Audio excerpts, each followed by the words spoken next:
It's good to see you. What do we know about the cost so far? Well, we know it's high, that's for sure. And we know that right now it's getting paid for out of sort of this general fund, but that eventually it's going to take a bite out of the budget if this mission keeps going on for a sustainable amount of time.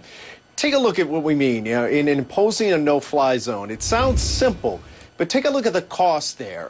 To impose just a limited no-fly zone, which is what the U.S. and its partners have done. So you're talking about just the northern part of the country, around from Benghazi to Tripoli. Well, even the cost of that is $30 to $100 million a week.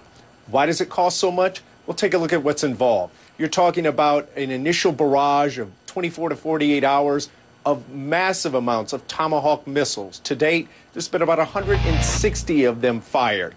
Well, those Tomahawks, according to the U.S. Navy, with everything included, cost about $1.4 million each.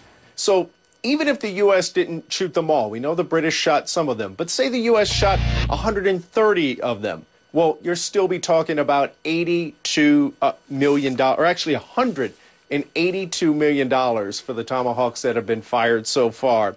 And when you look at what comes after the Tomahawks, you're talking about fighter jets, B-2 bombers. Well, the cost of keeping just an F-15 in the air for an hour, all told, about $10,000 an hour. So when you see these stories about these sorties that are being flown with all of these planes flying for hours and hours, you can quickly see how you get up into the $50, $80, $100 million range. Randy? So, but in terms of all these costs, we've already paid for a lot of this, right? And then we'll have to pay for it later when we have to replace all of these missiles? True. It's hard to put a price tag on, say, what it costs a ship to operate in the Mediterranean to perform this mission, because the ship would have been out there anyway. But certain things, like a Tomahawk missile, well, the Navy usually buys a couple hundred a year, but if you're shooting off a couple hundred in just a matter of a week or 2 weeks, then those are going to have to get replenished at some point. So at some point down the line, if this goes on, you're going to have to see it be accounted for in the budget. All right, Chris Lawrence, thank you. Very interesting numbers, big numbers. Thanks again.